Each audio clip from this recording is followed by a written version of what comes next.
Magandang umaga po sa lahat. Luzon, Visayas, Mindanao, kung saan kayong dako ng mundo po tayo nagbabalik dito sa aking munting channel, Samuel Soriano TV29 para mag-discuss ulit ng another coins. At ito po ay ating hilig pangungulikta ho ng barya, kaya ho tayo nandito sinisiling natin ang kanilang mga halaga. Ayan po. Magandang umaga po sa lahat ng aking mga subscriber kung saan kayong dako ng mundo po. Keep safe po sa lahat ng aking mga subscriber. Keep safe din po sa lahat po na nanonood na senior citizen dito sa aking YouTube channel. Ayan po, God bless po sa inyong lahat. Yun naman po, hindi pa po nakapag-subscribe dito sa aking YouTube channel at gusto nyo ang ganito mga topic po about coins. Ayan, anyayahan ko sana kayo, baka pwede naman mga makisuyo at malaking tulong na ang inyong gagawin. Tulad ng pagpindot ng ating subscribe button, like and share para ma-update po kayo sa mga latest ko pang gagawin mga video po. Ang pag-usapan po natin ngayon ay pera ho natin. Ayan po. Millennial coins. Ayan. 25 centavos po, year 1958. Ayan.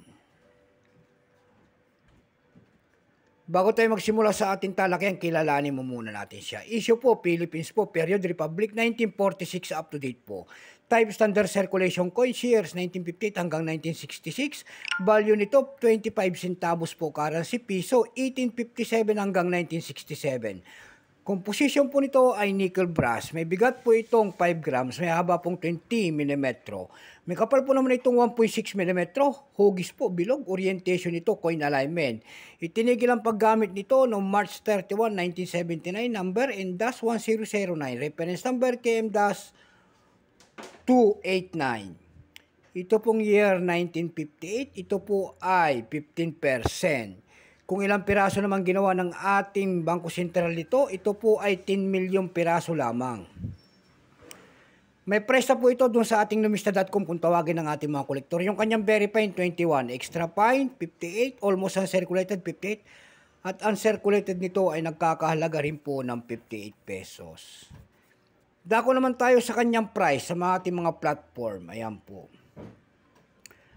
Doon sa EB.com po nito, nakakita ho tayo ng rare coins daw to. Binibenta niya po ng 2,103 pesos.